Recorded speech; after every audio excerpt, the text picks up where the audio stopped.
இது கண்டிப்பா ஒரு பிளாக் பஸ்டர் படமா இருக்குன்ற எல்லா விஷயங்களும் அதுல இருக்கு.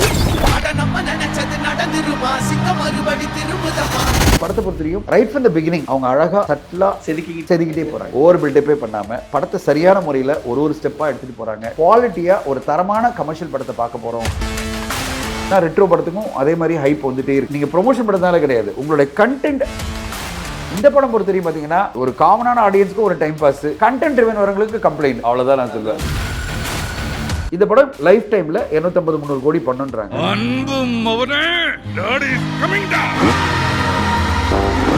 இதுதான் சினிமா அப்படின்னு யாருமே சொல்ல முடியாது. அது உங்களுடைய பெர்ஸ்பெக்டிவ். என் பெர்ஸ்பெக்டிவ் சினிமா வேற. அவருக்குன்னு ஒரு பாணி இருக்குல்ல, இந்த லுக்ல இருந்து எவ்வளவு எதிர்பார்ப்பு இருக்கு சார் ரெட்ரோக்கு? எவ்வளவு பெரிய வெற்றி படமா மாறுதுன்னு 1ஆம் தேதி.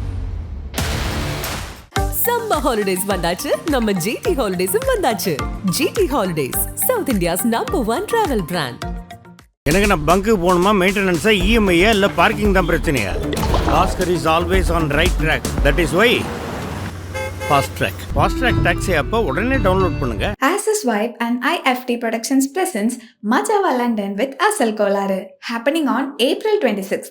Tickets link in the description. Retro பத்தி மட்டும் சார், ஏன்னா கார்த்திக் சுப்பராஜோட வேர்ல்டுல சூர்யா சாரை பாக்குறதுக்கு பயங்கர ஆர்வமா இருக்கும். கெட்டப்பா இருக்கட்டும், பாட்டா இருக்கட்டும், டான்ஸ் எல்லாம் பயங்கரமா சூர்யா சாருங்க அந்த ஸ்டெப் எல்லாம் பயங்கரமா இருந்தது. எவ்வளவு எதிர்பார்ப்பு இருக்கு சார் ரெட்ரோக்கு? ரொம்ப பெருசா எதிர்பார்ப்பு எனக்கு இருக்கு. அந்த படத்தை பொறுத்தவரையும் ரைட் ஃப்ரம் தி பிகினிங் அவங்க அழகா சட்டலா செதுக்கிட்டே போறாங்க. நான் அதாவது அவங்க இருந்து கத்துக்கிட்டேன். ராஜசேகர் சாருக்கும் அவங்க டீமுக்கு என்னோட வாழ்த்துக்கள்.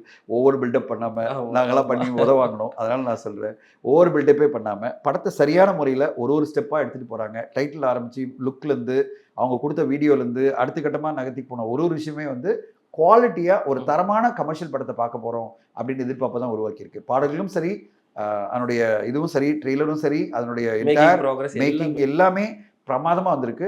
எனக்கு ரொம்ப பிடிச்சதே வந்து அவர் அழகா சொல்றாரு இந்த இன்டர்வியூஸ்ல. என்ன சொல்றாரு, நாங்க வந்து ஒரு மெயின் ஸ்ட்ரீம் கமர்ஷியல் படம் தான் கொடுத்துருக்கோம், ஆனா அதுல சரியான பேலன்சிங் பண்ணி கொடுத்துருக்கோம் சொல்றாரு.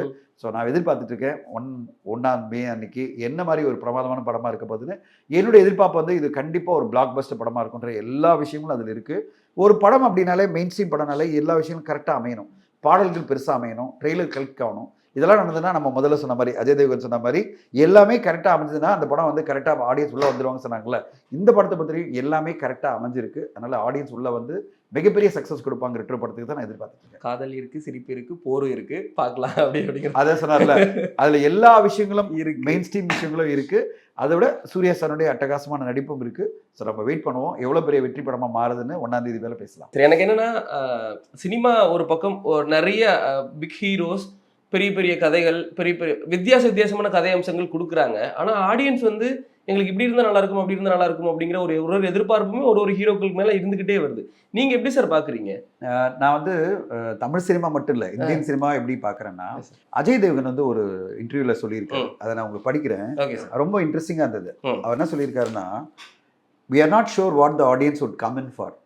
யாரு? அஜய் தேவ்கன் சொல்றாரு. 30 வருஷம் பெரிய ஒரு ஸ்டார் சொல்றாங்க. But we think we have an idea of how the audience have evolved and changed during the pandemic. Pandemic டைம்ல அவங்க எப்படி evolve ஆயிட்டாங்க அப்படின்னு தெரியுது. Also there is too much exposure to international content. International content exposure பயங்கரமா இருக்கு.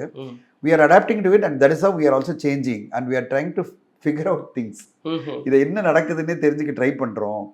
Okay, அதாவது the audience are deciding what film to watch and not to watch. அது சொல்றாரு. The audience does not get attracted to promotions. They want content. If they like your trailer, teaser or the song, then the audience definitely come to theater. இது அஜய் தேவ்கன் சொல்றாரு. இது நான் உங்களுக்கு சொல்றேன். எதுக்குன்னா, அவர் அவ்வளோ பெரிய இண்டஸ்ட்ரியில இவ்வளோ பெரிய ஸ்டாரு, 100 கோடி ரூபாய் சம்பளம் வாங்குற ஒரு நடிகர் என்ன சொல்றாரு, எங்களுக்கே எதுவுமே புரியல, என்ன கொடுக்குறது அப்படிங்கிறது, என்ன ஆடியன்ஸ் எதிர்பார்க்கறாங்க தெரியல, ஆடியன்ஸ் எதுக்கு வருவாங்கன்னு தெரியல. ஆனா they don't come because of promotions. They come because of the trailer, teaser, songs. அது அப்பீல் ஆச்சுன்னா வருவாங்க அப்படின்னு சொல்றாங்க. இப்போ நீங்க வந்து குட் பேட் அக்லி எடுத்துட்டீங்கன்னா ரைட் ஃப்ரம் தி பிகினிங் அந்த டைட்டில் இருந்தே ஒரு அப்பீல் இருந்தது. அது வந்து not just because of Ajith sir. Ajith சார்ன்றது மிகப்பெரிய ஒரு ஆளுமை. அவரோட சேர்ந்து ஒரு விஷயமும் ப்ளஸ் ஆகிட்டே வருது. அதனுடைய டீசர் பெரிய லெவலில் வரவேற்பு வருது, ட்ரெய்லருக்கு பெரிய லெவலில் வருது, சாங் வந்து இன்னும் கிளிக் ஆகுது, அவங்க வெளியிட்ட பிடிஎஸ் எப்படி இந்த படத்தை எடுக்கிறாங்கன்றது ஒரு அப்பீல் ஆச்சு. இப்போ எல்லாமே சேர்ந்து ஒரு மொமெண்டம் கிரியேட் ஆகுது. இது வந்து அவருடைய ப்ரீவியஸ் படமான விடாமுயற்சிக்கு வரல, இந்த படத்துக்கு ஒரு இது வந்தது, ஒரு மொமெண்டம் வந்தது இல்லை. ஸோ இப்போ வந்து அதே மாதிரி பார்த்தீங்கன்னா ரெட்ரோ படத்துக்கும் அதே மாதிரி ஹைப் வந்துட்டே இருக்கு, பயங்கர ஹைப் ஆகும். ஏன் வந்துட்டே இருக்குன்னா ஒரு கனிமா சாங் வந்தோடனே பெரிய ஹிட், ரெட்ரோட டைட்டில் ஆரம்பிச்சு அந்த லுக்லேருந்து அவங்க வெளியிட்ட ஃபர்ஸ்ட் வீடியோ, அது பிறகு ட்ரெய்லர் எல்லாத்துக்குமே வந்து கரெக்டான முறையில் அப்படியே பில்டப் ஆகி வருது. ஸோ ஒரு படம் வந்து எதுக்கு ஆடியன்ஸ் உள்ள வருவாங்கன்றத நம்மளால கணிக்க முடியாது. ஆனால் அவர் என்ன சொல்றாரு, ஒருவேளை நீங்க ப்ரொமோஷன் பண்றதுனால கிடையாது, உங்களுடைய கண்டென்ட் அப்பீலா இருந்ததுன்னா அவங்க திரையரங்கு வருவாங்க அப்படின்னு தான் இப்போ இண்டஸ்ட்ரி நடந்துட்டு இருக்கு. ஸோ இண்டஸ்ட்ரி எப்படி போகுது அப்படி பார்த்தீங்கன்னா, எல்லோருமே நினைச்சிட்டு இருக்கோம் நம்ம நல்ல சூப்பரான ஒரு கண்டென்ட்டை தான் கொண்டு வரோம், நம்ம எப்படியோ வந்து நம்மளுடைய ப்ரொமோஷன் அப்பீல் ஆகும்னு நினைக்கிறோம். ஆனால் சிலது மட்டும் தான் அவங்களுக்கு பிடிச்சி போகுது. இப்போ டூரிஸ்ட் ஃபேமிலின்னு எடுத்துங்களேன், டீசர் வந்தோடனே ஒரு பெரிய ஹைப் ஆயிடுச்சு, எதிர்பார்ப்பு வந்துருச்சு. அந்த படம் வந்து ஒரு சூப்பரா இருக்கும் போல இருக்கு. இப்போ அந்த சாங் வந்து ரொம்ப நல்லா இருக்கு. அதை பார்த்தீங்கன்னா ஷான் ரோலர்னே டான்ஸ் ஆடி ஜாலியா எல்லாம் இன்ஸ்பயர் ஆயிட்டாங்கப்பா. இப்ப எப்படின்னா கனிமா பாட்டுல வந்து அவர் சந்தோஷ் நாராயணன் டான்ஸ் ஆடி அது எல்லாரும் இன்ஸ்பயர் பண்ணிட்டாரு. ஐயோ நானும் டான்ஸ் ஆடுவேன் அப்படின்னு நினைச்சேன். ஷான் ரோலர் இதுக்கு டான்ஸ் ஆடிட்டு அப்படின்னு நினைச்சேன். அதுல நான் நினைச்சேன் சசிகுமார் சார் டான்ஸ் ஆட மாதிரி இவர் டான்ஸ் ஆடுறாரு. அப்போ எல்லா மியூசிக் டேரக்டரும் டான்ஸ் ஆடுற மாதிரி அந்த பாட்டு ரொம்ப நல்லா இருக்கு. இப்போ நான் சொல்ல வர்றது என்னன்னா, இதெல்லாம் ஒரு சின்ன சின்ன elements which appeals to the audience. So ஒரு திரைப்படம் அப்படின்றது இன்னைக்கு எப்படி போயிடுச்சுன்னா கணிக்கவே முடியாத ஒரு விஷயம் ஆயிடுச்சு. ஒரு காலகட்டத்தில் அப்படி கிடையாது. ஒரு நல்ல கண்டென்ட் எடுத்துட்டீங்கன்னா கண்டிப்பாக திரையரங்கு வந்து மக்கள் படம் பார்த்துருவாங்க, நம்ம படம் ஜெயிச்சிரும் அப்படின்ற நம்பிக்கைலாம் இன்னைக்கு போயிடுச்சு. இதுக்கு எப்படின்னா வெரி சிம்பிள், நீங்கள் ப்ரொமோஷன்லேயோ அதுலேயோ மட்டும் இல்லை, நீங்கள் இன்டர்வியூ கொடுத்தெல்லாம் ஒன்றும் வரவே முடியாது. அவங்க வந்து நீங்கள் கொடுக்குற டீசர் ட்ரெய்லர் அந்த சாங்கு ஏதோ ஒரு வகையில் ஆடியன்ஸை கனெக்ட் ஆகிடுச்சுன்னா கண்டிப்பாக வந்துடும். இப்போ என்னன்னா சார் என்ன சொல்கிறாங்க ஆடியன்ஸ் அப்படின்னா, கதையாகவே இருக்குது அப்படிங்கிற மாதிரி ஒரு படத்துக்கு ஒன்று சொல்கிறாங்க, அதே ஹீரோ மூமெண்ட்ஸாகவே இருக்குது அப்படிங்கிற மாதிரி சொல்கிறாங்க. ஸோ இப்போ எடுக்கிற டைரக்டர்ஸ்க்கு நம்ம கதையாக போகணுமா இல்லை மூமெண்ட்ஸாக போகணுமா, ரெண்டையுமே ரசிக்கிறாங்க, இதையுமே ஒரு ஒரு பர்டிகுலர் பெர்சன்டேஜ்ல ரசிக்கிறாங்க, இதையும் ரசிக்கிறாங்க. அந்த ஒரு கன்ஃபியூஷன் டைரக்டர்ஸ்க்கு இருக்கு. அப்படிலாம் இருக்காது, பெரிய ஹீரோக்களுக்கான ஒரு எண்ணம் இருக்கும்ல. இப்போ மகிழ் திருமணி சாரை கொண்டு போய் நீங்க மூமெண்ட்ஸா ஒரு படம் எடுங்கன்னு எடுக்க மாட்டாரு. ஆமா ஆமா, அவருக்குன்னு ஒரு பாணி இருக்குல்ல. see he has his own style of filmmaking. அவருக்கு வந்து கண்டென்ட் ட்ரிவன் படம் தான் கொடுக்கணும்ன்றது அவர் ரொம்ப தெளிவா இருந்தார். அதனால அவர் கண்டென்ட் ட்ரிவன் படமா விடாமுயற்சின்னு ஒரு படம், அந்த படத்தை நான் நிறைய பாராட்டி இருக்கேன். ஏன்னா ஒரு முக்கியமான விஷயத்த சொல்லுது. ஸோ அவருக்கு வந்து கொடுக்கப்பட்ட டாஸ்க் வந்து ஒரு கண்டென்ட் ட்ரிவன் படமா கொடுக்கணும் தான். ஆதிக் ரவிச்சந்திரன் இவர்கிட்ட சொன்னது ஒரு மூமெண்ட்ஸான ஒரு படம். இதை வந்து அஜித் சார் லைக் பண்ணிட்டு சரி நம்ம விடாம முயற்சி பிறகு இந்த படம் பண்ணுவோம்னு சொன்னதோடு தான் இப்போ குட் பேட் அக்லின்னு ஒன்று வந்திருக்கு. ஸோ நம்ம ஓவராலாக என்ன பார்க்கணும்னா, இது ஒரு டைரக்டர் வந்து இப்படி தான் பண்ணணும் அப்படின்னு சூஸ் பண்ண மாட்டாங்க. அவங்களுக்குன்னு ஒரு பாணி இருக்கு, எது கம்ஃபர்டபுளாக இருக்கோ அதை தான் அவங்க பண்ணுவாங்க. இப்போ நீங்கள் இவர் இந்த படத்தை கொண்டு போய் விடாமுயற்சி இவர் பண்ணுங்கன்னா பண்ண மாட்டேன். இது அது வந்து சார் நான் வந்து ஒரு மாசான மூமெண்ட்ஸ் பண்ணணும்னு ஆசைப்படுறேன், எனக்கு பேக்ரவுண்டில் சாங்ஸ் எல்லாம் வரணும், இன்ட்ரெஸ்டிங்கான சாங்ஸ் வரணும், ஒரு இன்ட்ரெஸ்டிங்கான பல விஷயங்கள் நடக்கணும், இது என்ன சார் ரொம்ப சீரியஸாக போகுது, அதுவும் எல்லாரும் வந்து உங்களை அடிக்கிறாங்க, நான் ஒரு ஃபேன் பாயை ஒத்துக்கவே முடியாது அப்படின்னு இவர் சொல்லியிருப்பாரு. ஸோ யாருக்கு எது வருமோ அதை தான் அவங்க பண்ணுவாங்க. ஸோ இப்போ ஆடியன்ஸ் தான் இப்போ நம்ம வந்து, ஏன்னா ஹீரோக்கள் வேற வேற ஜான்ரால வேற வேற கதை அம்சங்களை கொடுத்துட்டு தான் இருக்கிறாங்க. இப்போ ஆடியன்ஸ் நம்ம தான் வந்து இது நல்லா இல்லைனா இதையும் திட்டுறாங்க, இதுவும் நல்லா இல்லைனா இதையும் திட்டுறாங்க. அந்த நெகட்டிவ் அப்படிங்கிறது எல்லா படத்துக்குமே போட்டுட்டு தான் இருக்காங்க. இப்போ ஆடியன்ஸ் நம்ம தான் தயாராக இருக்கணும். அவரு நிறைய டிஃப்ரெண்ட் ஜான்ரா கொடுத்துட்டு இருக்காரு, நம்ம ஒரு படத்தை பார்த்து என்ஜாய் பண்ணணும் அப்படிங்கிற மைண்ட் செட். ஆடியன்ஸ் பொறுத்தவரையும் பார்த்தீங்கன்னா அதுக்கான ஆடியன்ஸ் வேற, இதுக்கான ஆடியன்ஸ் வேற. இப்போ ஒரு கண்டென்ட் ட்ரிவன் படமா கொடுக்கும்போது அது எல்லாருமே யாரெல்லாம் ஒரு நல்ல கண்டென்ட்டை பார்க்கணும்னு ஆசைப்படுறாங்களோ அவங்க அந்த படத்துக்கு வந்துருவாங்க. இது எப்படின்னா மாசான ஒரு படம் அப்படின்னா டைம் பாஸ் யாருக்கெல்லாம் வேணுமோ, ஃபேமிலி ஆடியன்ஸ்ல இருந்து யூத்ல இருந்து எல்லாருமே டைம் பாஸ் தானே. இது வந்து எந்த வகையிலும் நம்மளுக்கு வந்து பெருசாக பாதிக்க போகிறதில்ல, நம்ம ஜாலியாக இந்த படத்தை பார்ப்போம் அப்படின்றவங்களாம் இந்த படத்துக்கு வந்துருவாங்க. ஸோ இது வந்து ரெண்டு டிஃப்ரெண்ட் ஆடியன்ஸ் தான். இதில் இன்க்ளூசிவாக ஒரு ஆடியன்ஸ் சேமாக தான் இருப்பாங்க. காமனாக ஃபிலிம் பிடிக்கிற எல்லாருமே வந்துருவாங்க, அஜித் சார் பிடிக்கிறவங்க ரெண்டுத்துக்கும் வந்துருவாங்க. ஆனால் கண்டென்ட் மட்டும் பிடிக்கிறவங்க ஒரு குரூப் ஆஃப் பீப்புள் இருப்பாங்க. அவங்க வந்து இந்த மூமெண்ட் இருக்கிற படத்துக்கு வரமாட்டாங்க. அவங்க என்னடா பெரிய கண்டென்ட் ஒன்றுமே இல்லை, என்னது இது இப்போ பார்த்தாலும் ஜாலியாக போயிட்டே இருக்குது, எனக்கு ஒரு ஸ்ட்ராங்கான கண்டென்ட் வேணும்னா அவங்களுக்கு இந்த படம் ஒருவேளை பெருசாக கனெக்ட் ஆகாமல் இருக்கலாம். ஸோ ஆடியன்ஸை பொறுத்தவரையும் எல்லா படங்களை ரசிக்கிற ஆடியன்ஸும் இருக்காங்க, குறிப்பிட்ட சில ஜானரை மட்டும் ரசிக்கிறவங்க இருக்காங்க. ஸோ இந்த படம் பொறுத்தவரையும் பார்த்தீங்கன்னா ஒரு காமனான ஆடியன்ஸ்க்கு ஒரு டைம் பாஸ், கண்டென்ட் ட்ரிவன் வரவங்களுக்கு கம்ப்ளைண்ட், அவ்வளோதான் நான் சொல்லுவேன். எனக்கு என்னடா இந்த கண்டென்ட் இப்படி இருக்கு அப்படி இருக்குன்னு அவங்க கம்ப்ளைண்ட் பண்ணுவாங்க.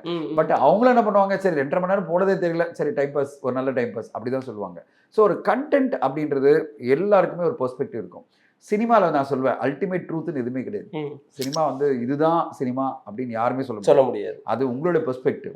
அதாவது இதுதான் சினிமா நினைக்கிறது உங்க பெர்ஸ்பெக்டிவ், என் பெர்ஸ்பெக்டிவ் சினிமா வேற. இப்போ நீங்க எடுத்துங்களேன், எனக்கு வந்து த்ரில்லர் படம் ரொம்ப பிடிக்கும், பட் அதுதான் சினிமா கிடையாது. கரெக்ட். யதார்த்த சினிமா நிறைய கரெக்ட்டுங்களா? திடீர்னு வாழைன்னு ஒரு படம் வரும். அதை பார்த்தா நம்மள வந்து அப்படியே மனசெல்லாம் புரட்டி போடும். கரெக்ட்டுங்களா? ஸோ இப்படி த்ரில்லர் படம் தான் பிடிக்குதுன்றதுக்காக நான் வாழை பிடிக்காம போயிடாது. திடீர்னு எனக்கு வந்து வீரதீர சுரன் பிடிக்கும். ஏன்னா அதனுடைய மேக்கிங்கும் அதனுடைய பெர்ஃபார்மன்ஸும் அப்படி பிடிக்கும். திடீர்னு டிராகன் படத்துல பரவாயில்ல யூத்துக்கான ஒரு நல்ல செய்தி கொடுக்குறாங்களே அப்படின்னு பிடிக்கும். ஸோ நீங்க இப்படி ஒரு ஸ்லாட் பண்ண முடியாது. எனக்கு இப்படிதான் படம், இதுதான் நல்ல படம் அப்படின்னு நீங்க ஸ்லாட் பண்ண முடியாது. ஏன்னா every film is a perspective. Correct. ஒரு படம் ஒரு பெர்ஸ்பெக்டிவ் கொடுக்கும். பிடிச்சிருக்கா இல்லையான்றது உங்களோட தனிப்பட்ட விருப்பமே தவிர இதுதான் வந்து எல்லா மக்களுக்கும் பிடிக்கும், இது எல்லாருக்கும் வந்து கண்டிப்பாக அப்பீல் ஆகும் இல்லை வந்து அப்பீல் ஆகுது நம்ம சொல்கிறதுக்கு எந்த ஜட்ஜுமே கிடையாது. யாருமே இதுவரையும் அது சக்ஸஸ் ஆனதே கிடையாது. என்னன்னா இப்போ ஒரு குட் பேட் அக்லி எடுத்துங்களேன், சில பாப்புலரான ரிவ்யூவர்ஸ் எல்லாம் பயங்கரமாக கேவலமாக பேசினாலும் ஆடியன்ஸு கோடிக்கணக்கில் கலெக்ஷன் கொடுத்துட்டு இருக்காங்க. இன்னைக்கு ஒரு வாரம் கடந்துருச்சு படம், நேத்தோட ஒரு வாரம் முடிஞ்சிச்சு, நம்ம ஒரு வாரம் முடிஞ்சு பேசிட்டு இருக்கோம். தமிழ்நாட்டில் மட்டுமே இந்த படம் வந்து 110 115 கோடி பண்ணிருச்சு. வேர்ல்டு வைட் 180 கோடி தாண்டி இருக்குன்றாங்க. 200 கோடி இப்போ தாண்டிடும் நாளைக்குள்ள. இந்த படம் லைஃப் டைம்ல 250 300 கோடி பண்ணுன்றாங்க. இப்போ இவர் இவ்வளவு சொன்னி என்ன பிரயோஜனம்? பிரயோஜனம்னா அவருக்கு என்ன பிரயோஜனன்ற அவர் சொல்லிட்டாரு, அவ்வளவுதான். அவர் வந்து யாரெல்லாம் அஜித் சாரை பிடிக்காதோ அவங்களாம் அதை பார்த்துருப்பாங்க, லைக் போட்டிருப்பாங்க. என்னன்னா நம்ம தலைவர் பேசிட்டார் நமக்கு எதுவும். ஆனா அஜித் சாரை பிடிச்சவங்க மட்டும் இல்ல, காமன் ஆடியன்ஸும் குட் பேட் அக்லி ரொம்ப ரசிச்சு இவ்வளவு பெரிய கலெக்ஷன் கொடுக்குறாங்க. அப்போ இதை நீங்க சொல்றது உங்களோட பெர்ஸ்பெக்டிவ், உங்களுக்கு எல்லா உரிமையும் இருக்கு. ஒரு தனிப்பட்ட உரிமையில ஒரு படம் பார்த்தீங்க, உங்களுக்கான உரிமையில நீங்க சொல்றீங்க, அதை எத்தனை பேர் ரசிக்கிறாங்கன்னா அது அந்த ஒரு குரூப். ஆனா அந்த குரூப் ஃபைனல் கிடையாது. கரெக்ட். அவங்க வந்து ஒரு படத்தினுடைய ஃபேட்டை டிசைட் பண்ணல. யார் டிசைட் பண்றாங்கன்னா காமன் ஆடியன்ஸ். எதுவுமே இன்ஃப்ளூயன்ஸ் ஆகாத காமன் ஆடியன்ஸ் எவ்வளவு பெரிய வசூலை கொடுக்குறாங்களோ அதுதான். ஸோ என்ன பொறுத்தவரையும் இந்த ரிவ்யூஸ் இதெல்லாம் தாண்டி எது வசூல் ரீதியில் வெற்றி அடையுதோ அது சிறப்பான படம். Great sir. எது வசூல் ரீதியில் வெற்றி அடையலையோ அது வந்து ஓகே, அவ்வளோதான். அது வந்து நம்ம வந்து கணக்கில் எடுத்துக்கூடாது. எது வசூல் ரீதியில் வெற்றி அடையுதா அது சிறப்பான படம் தான். அந்த ஆடியன்ஸை நம்ம குறைச்சி மதிப்பிடாமல் அவங்கள ரெஸ்பெக்ட் பண்ணி பரவாயில்லப்பா சக்ஸஸ் கொடுத்துருங்க, தேங்க்யூ ஸோ மச், இதே மாதிரி நிறைய படங்கள் கொடுங்க, தமிழ் சினிமா அடுத்த கட்டம் கொண்டு போங்க தான் நான் கேட்டுப்பேன். சார் இந்த கம்பேரிசன் அது பார்க்க முடியுதா சார்? இப்போ மலையாளம் சினிமாலேருந்து ஒரு சினிமா வருது தமிழுக்குள்ள, இது இங்கே ரிலீஸ் ஆகுது, தெலுங்குலேருந்து வருது, ஆந்திராலேருந்து வருது. இப்போ தெலுங்கு கன்னடாவில் எடுத்துட்டோம்னா அங்கே ஒரு மாஸ் பில்டப் பண்ணுற ஒரு ஹீரோக்களோட படம் தமிழ்நாட்டில் ஏற்றுக்கப்படுது. ஆனால் நம்ம ஹீரோக்கள் பண்ணுறாங்க அப்படின்னா அதை ஏற்றுக்கிறதுக்கு கொஞ்சம் யோசிக்கிறாங்க நம்ம ஆடியன்ஸ். நீங்கள் அப்படி சொல்லாதீங்க, நீங்கள் வந்து சல்மான் கான் பேசுகிற மாதிரி பேசுகிறீங்க. சல்மான் கான் என்ன வருத்தப்படுறாருன்னா இந்த இங்கேருந்து புஷ்பா 2 வருது, இங்கேருந்து எல்லா படத்தையும் நாங்கள் நார்த் இந்தியா ரசிகர்கள் பெரிய லெவலில் வசூல் கொடுக்குறாங்க, ஆனால் எங்கள் படத்தை வந்து சவுத் இந்தியாவில் யாருமே பார்க்கறது இல்லைன்ற மாதிரி நீங்கள் சொல்றீங்க. பார்க்க முடியுது அப்படிலாம் கிடையாது. சி இப்போ மலையாள சினிமா நம்மளுக்கு ஏன் பிடிக்குதுன்னா நம்ம சென்சிபிளான ஒரு ஆடியன்ஸ். இங்க இருக்கிறவங்களாம் ஒரு ஆஃபீஸர் ஆன் டியூட்டி படத்தை அவ்வளோ கொண்டாடுறாங்க, ஒரு சூட்சும தர்ஷினி படத்தை அவ்வளோ பேர் செலிப்ரேட் பண்றாங்க. வரிசையா சொல்லிட்டே போகலாம், எக்கச்சக்கமான படம். ஒரு ரேக்க சரித்திரம் எல்லாமே வந்து பெரிய ஒரு படத்துக்கு கூட பெரிய ரெஸ்பான்ஸ். ரொம்ப எனக்கும் பிடிச்சிருந்தது படம், நான் பார்த்துட்டு அப்படி கொண்டாடினேன். இப்போ நான் சொல்ல வர்றது என்னன்னா அந்த மாதிரி கண்டென்ட்டும் நம்மளுக்கு பிடிக்குது. ஏன்னா பேண்டமிக் பிறகு, அது அஜய் தேவ்கன் சார் சொன்ன மாதிரி தான், பேண்டமிக் பிறகு நம்ம உலக சினிமா ரசிக்க ஆரம்பிச்சிட்டோம். அதில் உலக சினிமாவில் மலையாளம் இருக்குது, கன்னடா இருக்குது, தெலுங்கு இருக்குது, அண்ட் ஹிந்தி இருக்குது, ப்ளஸ் வந்து ஓவர்சீஸில் இருக்கிற எல்லா லாங்குவேஜும், ஹாலிவுட், கொரியா, சைனா அப்படின்னு. இப்போ நம்ம எல்லா படங்களும் ரசிக்க ஆரம்பிச்ச பிறகு நம்மளுக்கு ரெஸ்ட்ரிக்ஷனே இல்லை. we have become world audience. we are not no longer a Tamil audience. நம்ம வேர்ல்ட் சினிமா ஆடியன்ஸ் ஆகிட்டோம். நம்மனா நீங்கள் நான் எல்லாருமே வேர்ல்ட் சினிமா ஆடியன்ஸ். இப்போ நான் ட்வீட்டில் பார்க்குறேன், பல ஃப்ரெண்ட்ஸ் என்ன நான் ஃபாலோ பண்ணுறவங்களோ இல்லை என்ன ஃபாலோ பண்ணுறவங்களோ பார்த்தா அவங்க ட்வீட் பண்ணுறது, இந்த சைனீஸ் படம் பார்த்தேன், இந்த ஜப்பனீஸ் படம் பார்த்தேன், என்னடா இவ்வளோ வச்சு கேட்சப் பண்ண முடியலையே, எனக்கு பயமாக இருக்குது. நம்ம எதுவும் சொல்ல முடியாது. அதுக்கப்புறம் அந்த படத்துலேயே பண்ணிட்டேன். நான் வந்து ஒரு பெங்காலி படத்தோட ரீமேக் ரேட்டை வாங்கிட்டேன். சரி, அது பிறகு அதை எடுக்கணும் ட்ரை பண்ணி முடியல. ஓகேங்களா, அது சில விஷயங்கள்னால ஸ்டக்காக நிற்கிது. நான் திடீர்னு பார்த்தா ஒரு ஆள் வந்து நம்ம இதில் அவர் வந்து படங்களை பார்த்து அப்ரிஷியேட் பண்ணுறவர் அந்த பெங்காலி படத்தை தேடி பார்த்து பிடிச்சி அதை ரிவ்யூ போட்டார். அப்படியா? ஓகே. நான் சரி நான் பார்க்க மாட்டேன் நினைச்சேன். அதாவது நான் நினைச்சேன்னா நான் இந்த படத்தை எடுக்கும்போது சொல்லாம எடுக்கலாம்னு நினைச்சேன். சரி, ஓகே. அவர் ரிவ்யூ போட்டு விட்டாரு, பெருசா லாங்கா ரிவ்யூ போட்டாரா. அவருக்கு நான் டிஎம் போட்டேன், தம்பி இந்த படம் தமிழ்ல ஒர்க் ஆகாம சொல்லு, நான் தான் வச்சிருக்கிறேன் அப்படின்னு போட்டேன். இப்படி ஒண்ணு இருக்கு இல்ல, அதாவது எப்படின்னா தேடி தேடி பாக்குறாங்க. நான் எப்படி சொல்ல வரேன்னா நம்ம உலக சினிமா ஆடியன்ஸா ஏன் ஆயிட்டோம் அப்படின்னு சொல்றேன்னா தேடி தேடி போய் பாக்குறாங்க. நான் நினைச்சேன் பெங்காலில வந்த படம் ஒரு 4 வருஷம் முன்னாடி வந்த படம் யாரும் பார்க்க மாட்டாங்க, நம்ம யாருக்கும் தெரியாம ரீமேக் பண்ணிடலாம். அதாவது அப்படின்னா காசு கொடுத்து வாங்கியாச்சு, அதை ரீமேக் பண்ணலாம்னு நினைச்சா ரிவ்யூ போட்டு அது ரிவ்யூ போட்டு பல பேர் இப்ப தேடி போய் அந்த படத்தை பார்த்துட்டு இருப்பாங்க. நான் இப்ப எடுக்கிறது, நீ பார்க்காம இருப்ப, நான் எடுக்கலன்னு பார்த்தல. இது எப்படின்னா விடாமுயற்சி வர முன்னாடியே இவங்க ரிவீல் பண்ணதோட தான் பிரச்சனை. கரெக்ட். அதாவது இது வந்து லாக் அந்த இந்த படத்தோட ரீமேக்னு சொன்னதோட தான் பல பேர் அது வந்து எதுவுமே இல்லை, டெலிகிராம்ல இருந்து டவுன்லோட் பண்ணி பார்த்துட்டாங்க, லட்சக்கணக்கான பேர் பார்த்துட்டாங்க. எதுக்குன்னா கம்பேர் பண்றதுக்கு இது எப்படி எடுத்திருக்காங்க பார்க்கலான்னு. ஸோ இன்னைக்கு நம்ம எப்படிப்பட்ட ஆடியன்ஸை மாறிட்டோம்னா உலக சினிமா ஆடியன்ஸை மாறிட்டோம். இந்த எக்ஸாம்பிள் எதுக்கு சொல்றேன், இப்போ உலக சினிமா ஆடியன்ஸாக மாறின பிறகு என்ன ஆகுதுன்னா their level of knowledge is very high. அவங்க அவ்வளோ படங்கள் பார்த்துருக்காங்க, பார்த்துட்டே இருக்காங்க. டெய்லி பேஸில் 2 படம் பார்க்குறாங்க, வீட்டுக்கு வந்த உடனே ஒரு படம் பார்த்துடுறாங்க. அது எந்த லாங்குவேஜாக இருந்தாலும் சரி. இன்னைக்கு என்ன அதில் வேற பொட்டி என்ன வந்திருக்கு, டெலிகிராமில் எது வந்திருக்கு, எது வந்து இதில் வந்திருக்கு அப்படிலாம் ட்வீட் வரும்போது நான் வந்து அவங்களெல்லாம் போடுவேன் டிஎம், தம்பி டெலிகிராமில் பார்க்காத அப்படின்னு. ஸோ ஒரு ஓடிடிலையாவது பாரு, கொஞ்சமாவது ரெவன்யூ வரும் அப்படின்னு. ஸோ நான் எதுக்கு சொல்ல வரேன்னா, இவ்வளோ தொலைவு வந்து படங்களை பார்க்க ஆரம்பிச்சோடனே உங்கள் நாலேஜ் வந்து பெரிய லெவலில் இருக்குது. அவங்கள சாட்டிஸ்ஃபை பண்ணுற மாதிரியோ அவங்கள வந்து அவங்களோட எக்ஸ்பெக்டேஷனை எக்ஸீட் பண்ணுற மாதிரி இல்லைன்னா அப்படியே படத்தை கட்டிடுவாங்க, பார்க்கவே மாட்டாங்க. ஸோ அப்போ நம்முடைய சேலஞ்ச் பெருசாக இருக்குது. முன்னாடி எந்த சேலஞ்ச் இல்லை. முன்னாடி நம்ம ஆடியன்ஸோட நாலேஜ் எவ்வளோ இருந்தது, தமிழ் பட ஆடியன்ஸ் நாலேஜ் தான். மேக்ஸிமம் படம் ஏதோ 1-2 படம் ரிலீஸ் ஆகும், அந்த நாலேஜ் மட்டும் தான் இருந்தது. இன்னைக்கு அவங்க உலக சினிமா லெவலில் மிகப்பெரிய ஆடியன்ஸாக இருக்காங்க. அவங்கள நம்ம வந்து மேட்ச் பண்ணுறதே பெரிய சேலஞ்சாக இருக்குது. அவங்க மேட்ச் பண்ணலன்னா தூக்கி போட்டு போயிட்டே இருக்காங்க. இதெல்லாம் ஒரு படமா, இதெல்லாம் போய் பார்க்கணுமா அப்படின்னு சொல்லிட்டு அவங்க போயிடுறாங்க. நம்மளும் மாட்டிக்கிறோம். நம்ம நினைக்கிறோம் நம்ம நல்ல கண்டென்ட் தானே கொடுக்குறோம் நினைக்கிறோம். அவங்களுடைய எதிர்பார்ப்பு இன்னும் பெருசாக இருக்கு, இன்னும் அதிகமாக இருக்கு, நாலேஜ் பெருசாக இருக்கு. ஸோ இந்த ரேஸில் தான் அவங்க வந்து எல்லா படத்தையும் ரசிக்கும் போது தான் நீங்கள் சொன்ன மாதிரி ஹீரோஸ், இந்த ஹீரோ படம் அந்த ஹீரோ படம்லாம் கிடையாது. எந்த ஹீரோ படமாக இருந்தாலும் எனக்கு பிடிச்ச மாதிரி படம் தான் இருக்கு. அது கன்னடா ஹீரோ வந்தாலும் சரி, மலையாளம் ஹீரோ வந்தாலும் சரி, இல்லை தெலுங்கு ஹீரோ வந்தாலும் சரி, இல்லை ஹிந்தி ஹீரோ சரி, நான் பார்ப்பேன். நான் பார்க்க ரெடியாக இருக்கேன். அதே மாதிரி தான் அந்த ஆடியன்ஸ் இருக்காங்க. அவங்க வந்து யஷ் நடிக்கிறான்றதுக்காக பார்க்காமலாம் இருக்க மாட்டாங்க, இல்லை வந்து அல்லு அர்ஜுனுக்காக பார்க்காம இருக்க மாட்டாங்க, இல்லை இங்கே வந்து அஜித் சாரோ இல்லை சூர்யா சாரோ இல்லை விஜய் சார் நடிக்கிறா அதெல்லாம் பார்க்காம இருக்க மாட்டாங்க. அவங்களுக்கு கண்டென்ட் மாசா அவங்களோட எதிர்பார்ப்பை புல் பண்ணிச்சுன்னா கண்டிப்பாக பார்ப்பாங்க. ரொம்ப நன்றி சார், ரொம்ப நேரம் பேசினதுக்கு, உங்க டைம் கொடுத்ததுக்கு ரொம்ப ரொம்ப நன்றிங்க sir. Thank you sir. Summer holidays வந்தாச்சு, நம்ம ஜிடி ஹாலிடேஸும் வந்தாச்சு. GT holidays, South India's #1 travel brand. எனக்கு நான் பங்கு போகணுமா, மெயின்டெனன்ஸா, இஎம்ஐயா இல்லை பார்க்கிங் தான் பிரச்சனையா? Bhaskar is always on right track. That is why Fast Track taxi அப்போ உடனே டவுன்லோட் பண்ணுங்க. Access Vibe and IFT Productions presents Majava London with Asal Kolaru, happening on April 26th. Tickets link in the description.